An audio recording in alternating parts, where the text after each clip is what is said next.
Semangatku menjadi atlet handal juga kuturunkan untuk anak-anak desa setempat. Hari ini lebih baik kita berdoa dimulai. Berdoa selesai. Setiap harinya aku berlatih bersama mereka. Kaki lurus. Mereka pun dengan semangat mempelajari setiap teknik dan gerakan dengan lihai.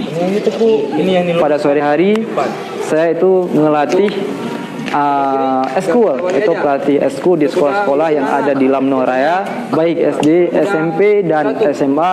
Itu semuanya kami sudah menghandle kerjasama dengan Dinas Pendidikan Aceh Jaya, bahwasanya di Lamno ini dikhususkan untuk didirikan sebuah eskul yang mana kepala-kepala sekolah itu saling bekerjasama bahwasanya untuk membuat sebuah eskul silat. Alhamdulillah sudah berjalan dengan lancar.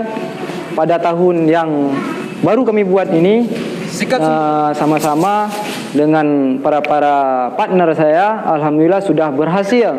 Yang kami berikan terbaik untuk daerah kami, yaitu pernah membawa kemarin di Banda Aceh. Alhamdulillah apa yang kami ciptakan, apa yang kami berikan kepada mereka, mereka mampu terapkan di sana, alhamdulillah mendapatkan medali di sana, yaitu medali Saudi seni, medali perak, dan di tarung, yaitu medali perunggu di tingkat provinsi Aceh, yaitu di jenjang sekolah SD. Alhamdulillah itu pengalaman perdana bagi kami sebagai pelatih di silat. Alhamdulillah mampu memberikan yang terbaik untuk Kabupaten Aceh Jaya.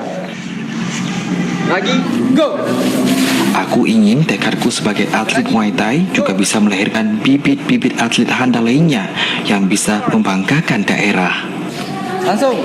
Apa yang saya dapatkan, pengalaman-pengalaman yang saya dapatkan, saya berikan kepada yang saya didik, yang saya latih, sehingga mereka menjadi anak-anak yang berbakat dan talenta untuk Kabupaten Aceh Jaya, Lamno, maupun tingkat provinsi, maupun tingkat nasional dan dunia untuk mereka sendiri. Dan bisa membanggakan kedua orang tua mereka dan juga mereka sendiri atau daerahnya.